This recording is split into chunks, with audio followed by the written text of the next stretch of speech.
இது கருத்து சுதந்திரம் அல்ல, இது ஒரு டிஜிட்டல் வன்முறை. ஆண் ஆதிக்க சிந்தனையில் இருக்கக்கூடிய நபர்கள்ட்ட இருந்து வெளிப்படக்கூடிய சிந்தனை.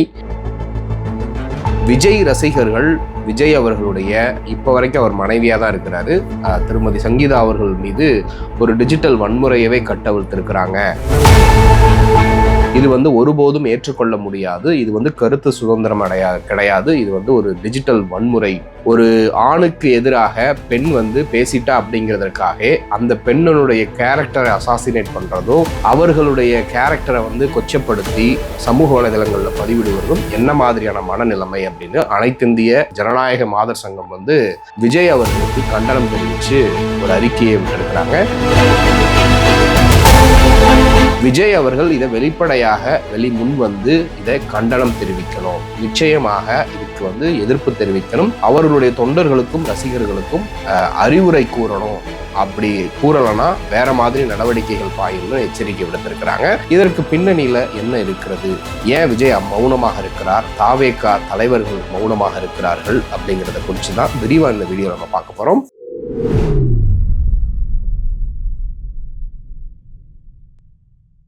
கோபாசை நண்பர்களுக்கு வணக்கம். வீடியோக்குள்ள போறதுக்கு முன்னாடி சேனலை மறக்காம சப்ஸ்கிரைப் பண்ணிருங்க. இந்த வீடியோவை லைக் பண்ணிட்டு உங்கள் கருத்துக்களை மறக்காம கமெண்ட் செக்ஷன்ல பதிவேற்றுங்க. விஜயோடு இன்றைக்கு சம்பந்தப்படுத்தி சொல்லக்கூடிய ஒரு நபர் சமீபத்தில் அந்த 3 எழுத்து இருக்கக்கூடிய நடிகை வேற சொல்லலாம். ஆனால் இன்னைக்கு நம்மளும் சில நாகரீகம் கருதி அதை சொல்லக்கூடாது அப்படிங்கிறதுக்காக தான் அந்த வார்த்தையை நம்ம தவிர்க்கிறோம். தமிழ்நாடு மாநிலத்தினுடைய பாஜக தலைவர் நயினார் நாகேந்திரன் அவர்கள் அந்த பெயரை குறிப்பிட்டே ஒரு 2-3 வாரங்களுக்கு முன்பாக பத்திரிகையாளர்களுக்கு பேட்டி கொடுக்குறார். முதல்ல விஜயை அவங்க வீட்டில இருந்து வெளியே வர சொல்லுங்க, அப்புறம் பார்த்துக்கலாம் அப்படிங்கிற ஒரு கருத்தை தெரிவிக்கிறார். நேற்றைய தினத்தை ஒரு 2 தினங்களுக்கு முன்பு அண்ணாமலை அவர்கள் சொல்றாரு, ஏன் டிசம்பர் மாதத்துல ஃபைல் பண்ணப்பட்ட அந்த விவாகரத்து இப்போ ஏன் வெளிவரணும், இதற்கு பின்னணியில யார் இருக்கா அப்படிங்கிற ஒரு கேள்வியை கேட்கிறார். அப்போ இது திட்டமிட்டு பாஜகவினரால் நடத்தப்படுகிறதா அப்படிங்கிற ஒரு கேள்வி இருக்கு ஒரு புறம். இன்னொரு புறம் தாவேகா தொண்டர்கள், தாவேகா கட்சியினுடைய விசிறிகள் இது முழுக்க முழுக்க திமுக தான் காரணம். முரசொலி செல்வம் அவர்கள் இறந்தப்ப அந்த இறப்புக்கு விஜய் அவர்களுடைய மனைவி சங்கீதா அவர்கள் செல்றாங்க, அங்க வச்சுதான் இவர்கள் டீல் போட்டு கொடுத்துருக்குறாங்க, இதை இன்னைக்கு செய்ய அப்படின்னு விஜய் ரசிகர் அவங்க இஷ்டத்துக்கு கட்டுக்கதைகளை அள்ளி தெளிச்சுக்கிட்டு போறத பார்க்க முடியுது. சமூக வலைதளத்துல கண்ணு கூசுது, அதை படிக்க முடியல. அந்த அளவுக்கு கெட்ட வார்த்தைகள்ல விஜய் அவர்களுடைய மனைவியை பத்தி எழுதுறாங்க. தமிழக வெற்றி கழகத்தினுடைய தொண்டர்கள், விசிறிகள், இல்ல தற்குறிகள், இல்ல ஆச்சரியக்குறிகள், எப்படி வேணா அதை சொல்லிக்கலாம். அவர்கள் எதன் அடிப்படையில இவர்களுக்கு இப்படியெல்லாம் எழுதுறாங்க அப்படின்னு பார்த்தா, சங்கீதா அவர்கள் அவர்களுடைய அந்த விவாகரத்து ஃபைல் பண்ணப்பட்ட அஃபிடவிட் வெளியில வந்த உடனே பார்த்தீங்கன்னா ஒரு பிஆர் டீமுடைய ஆடியோ ரிலீஸ் ஆகுது. இது முழுக்க முழுக்க விஜய் அவர்களுக்கு சாதகமாக திரும்பணும், இன்னொருத்தருக்கு எதிராக அதை கொண்டு போகணும், விஜய் மீது சிம்பத்தியை கிரியேட் பண்ணணும் அப்படின்னு முழுக்க முழுக்க ஒரு டூல் கிட் வச்சு ஒர்க் அவுட் பண்றாங்க. ஏற்கனவே கரூர் சம்பவத்திலையும் கிட்டத்தட்ட இதே விஷயத்தை தான் அவர்கள் பண்ணினாங்க. இப்பையும் அதை தான் பண்ணிட்டு இருக்கிறாங்க. எந்த மாதிரியான ஒரு கூட்டத்தை விஜய் அவர்கள் கட்டி எழுப்பி கொண்டிருக்கிறார் அப்படிங்கிறது ஒரு மிகப்பெரிய கேள்வியாக இருக்கிறது. ஏற்கனவே விஜய் மீது திரைத்துறையில பல்வேறு புகார்கள் இருக்கிறது. அதெல்லாம் அப்பப்போ அரசல் பரசலா வரும், அப்புறம் அப்படியே அமிங்கிரும். ஏன் அவருடைய டிஆர்பி ரேட்டிங்கே, அவருடைய ப்ரொமோஷனே பிஆர் பண்ணி தான் அவருடைய உயரத்துக்கு கொண்டு வந்தாங்க. உச்சபட்ச நடிகர்னு பிராண்டு பண்ணது, இளைய தளபதியிலிருந்து தளபதினு பிராண்டு பண்ணது, இவருக்கு அதிகமான சம்பளம் கொடுப்பதாக கட்டுக்கதைகள் அள்ளி விட்டு இவருடைய மார்க்கெட் ரேட்டை இவரே ஏற்றி விட்டது. அப்படி விஜயை சுற்றி ஒரு டீமே இருக்குது. அந்த டீம் தான் இதெல்லா வேலைகளையும் செய்யக்கூடியது. இன்றைக்கு விஜயனுடைய குடும்பத்துக்குள்ளேயும் அது நுழைஞ்சு குடும்பம் பிரிஞ்சு கிடக்குது. ஆனா விஜய் அவர்கள் இப்போ வரைக்கும் வாயை திறக்காம இருக்கிறாரு. விஜய் அவர்கள், அவர்களுடைய கட்சி தலைவர்கள், அந்த கட்சியில் இருக்கக்கூடிய நபர்கள் என்ன தப்பு செஞ்சாலும் இப்படி சமூக வலைதளத்துல அதை மாற்றி பரப்பி அந்த பொறுப்புல இருந்து தப்பிச்சுக்கிட்டு அடுத்தவங்க மேல பழிய போட்டுறதே வழக்கமாக வச்சிருக்கிறத பார்க்க முடியுது. ஸோ இன்னைக்கு சங்கீதா அவர்கள் என்ன ஃபைல் பண்ணியிருக்கிறாங்க அப்படின்னு பார்த்தீங்கன்னா, அவர் விஜய் இன்னொருத்தர் திருமணத்தை மீறிய உறவுல இருக்கிறது நாங்கள் விரும்பலை, எத்தனையோ முறை சொல்லியும் அவர் அதை கேட்கல. அதனால சுமூகமாக நம்மளுடைய திருமண உறவுகளை முறிச்சுக்கலாம் அப்படின்னு அவங்க கேட்டிருக்காங்க. மியூச்சுவல் டிவோர்ஸுக்கு அப்ளை பண்ணிக்கலாம், மியூச்சுவலாக பிரிஞ்சுக்கிடுவோம், நான் எந்த பிரச்சனைக்கும் வரலை அப்படின்னு தான் சங்கீதா அவர்கள் கேட்டிருக்காங்க. ஆனால் அதற்கே விஜய் அவர்கள் ஒத்துக்கலை. பொருளாதார ரீதியாக, மன ரீதியாக, உடல் ரீதியாக சங்கீதா அவர்களை துன்பப்படுத்தியிருக்கிறாங்க. ஒரே வீட்டில் வாழ்ந்துமே தனித்தனி வீட்டில் வாழ்ந்ததை போல் நாங்கள் வாழ்ந்துருக்கிறோம், எனக்கு புகைப்படங்கள் வருது, அவர் இன்னொரு நடிகையோடு வெளிநாடுகள்லாம் சுற்றுறாரு, அதை நான் எத்தனையோ முறை கண்டிச்சிருந்தும் அவர் கேட்கல, அதனால தான் நான் விவாகரத்து கோரினேன் அப்படின்னு அவர்கள் அந்த அஃபிடவிட்ல குறிப்பிட்டிருக்கிறாங்க. அதை தாண்டி அவர்கள் வேற எந்த விஷயத்தையுமே அவர் குறிப்பிட்டிருக்கிறத பார்க்க முடியல. விஜய் அவர்களுக்கு உண்மையாகவே விருப்பம் இருக்கு, இவர்களோட வாழ விருப்பம் இல்லை, இன்னொரு பொண்ணோட வாழ இருக்குன்னா அது தார்மீக அடிப்படையில் அது அவர் முழுக்க முழுக்க அவருடைய உரிமை. அவர் யாரு கூட வேணா வாழலாம், எத்தனை பேர் கூட வேணாலும் வாழலாம், யாரும் எதுவும் அவங்கள சொல்ல போறது கிடையாது. ஏன்னா அது அவருடைய தனிப்பட்ட வாழ்க்கை. ஆனா ஒரு பெண் அவரோட வாழ்ந்திருக்கிறாங்க, 2 குழந்தைகளை பெற்றிருக்கிறாங்க, இத்தனை ஆண்டு காலமாக வாழ்ந்திருக்கிறாங்க, வாழ்க்கை நடத்தியிருக்கிறாங்க.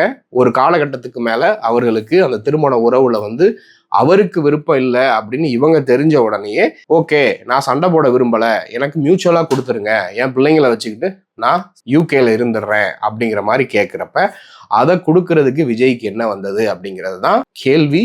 தாவேகா தொண்டர்கள், குறிப்பாக தாவேகாவில் இருக்கக்கூடிய பெண் தொண்டர்கள் கேள்வி கேட்டிருக்கணும். ஆனா அதை விட்டுட்டு அவங்க என்ன பண்றாங்க, இது திமுக சதி, திமுக சதி, திமுக தான் இதற்கு பின்னணியில் இருக்கு, திமுக தான் சங்கீதாவை இயக்குறாங்க அப்படின்னு சொன்னா இது எதன் அடிப்படையில பார்க்க முடியும்? உண்மையாகவே விஜய்க்கும் அவருடைய மனைவிக்கும் நல்ல முறையில உறவுகள் இருக்கு அப்படின்னா எதற்காக அவர் டிவோர்ஸ்க்கு ஃபைல் பண்ணணும்? எதற்கு திமுக பின்னணியில இவங்களை இன்ஃப்ளூயன்ஸ் பண்ற அளவுக்கு இருக்குன்னா அப்போ அவர்களுடைய உறவு முறை எந்த அளவுக்கு இருக்கு அப்படிங்கிற கேள்வி வருது.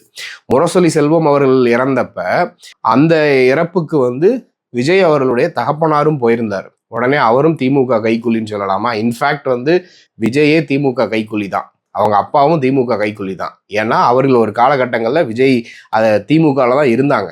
இதே விஜய் அவர்கள் திமுகவுக்காக 2021 தேர்தலில் மறைமுகமா ஓட்டு கேட்டார்னு உங்க கட்சியினுடைய ஆதவ அர்ஜுனா அவர்களே சொல்லியிருக்கிறாரு. சைக்கிள்ல கருப்பு சிவப்பு நிறம் பொதித்த சைக்கிள்ல ஓட்டு கேட்டாரு அப்படின்லாம் சொல்லப்படுது.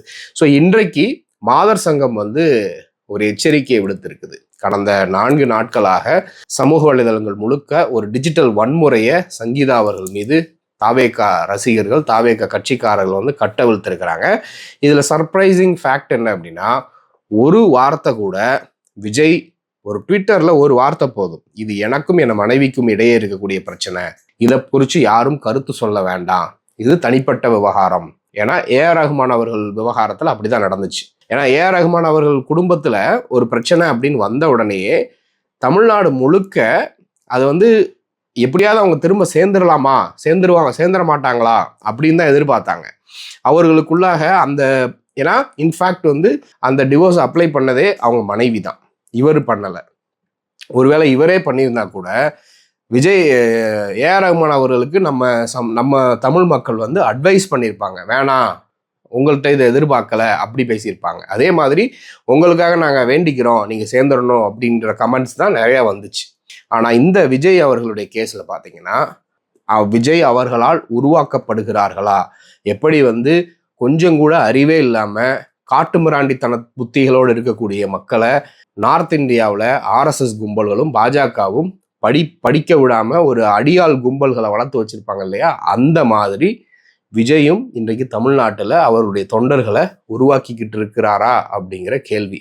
ஏதோ ஒரு நடிகை உதயநிதி ஸ்டாலின் அவர்களுக்கு ஒரு வாழ்த்து சொல்றாங்க பிறந்த நாள்ல, அந்த ஃபேஸ்புக்கில் போய் அந்த நடிகையை குறிச்சும் உதயநிதியை குறிச்சும் அப்படி ஒரு ஆபாசமான வார்த்தைகளை வச்சு கமெண்ட் அடிக்குது தாவேகா தொண்டர் படை.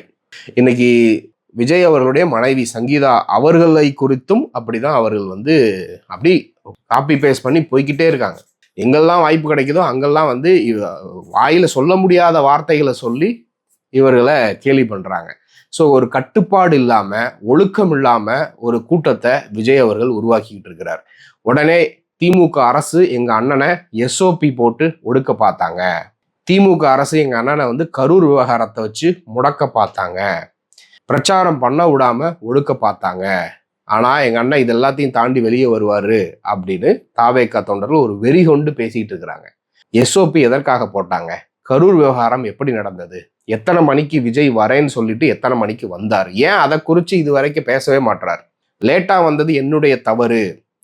லேட்டாக வந்ததுக்கு அப்புறமும் காலையிலேருந்து மக்கள் அங்கே காத்துக்கிட்டு இருக்காங்கன்னா அவர்களுக்கு தண்ணீர் மற்ற உபகரணங்கள் வந்து ஏற்பாடு பண்ணாமல் இருந்தது எங்களுடைய தவறு அப்படின்னு ஒரு இடத்துல கூட ஒரு தலைவன் வந்து ஏற்றுக்கொள்ளலைன்னா அவன் என்ன தலைவன்?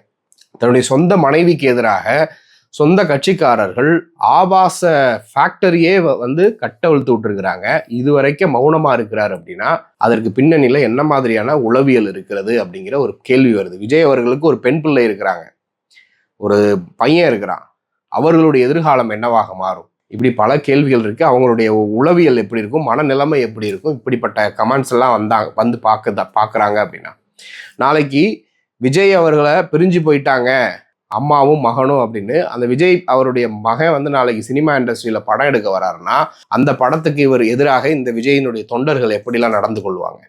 இப்படி பல்வேறு கேள்விகள். இதை தான் மாதர் சங்கம் வந்து இன்னைக்கு கடுமையாக எச்சரிச்சிருக்கிறாங்க. விஜயினுடைய அமைதி சரி கிடையாது, அவர் ஏதாவது ஒரு வகையில கண்டிக்கணும், அப்படி கண்டிக்கலைன்னா உரிய நடவடிக்கைகள் எடுக்கப்படும்னு எச்சரிக்கை கொடுத்துட்டு இருக்காங்க. இது தேர்தல் நேரத்துல ஒரு அரசியலுக்குன்னு வராங்க அப்படின்னா ஒரு அரசியல் தலைவருக்குன்னு இயல்பாகவே சில பண்புகள் இருக்கணும்.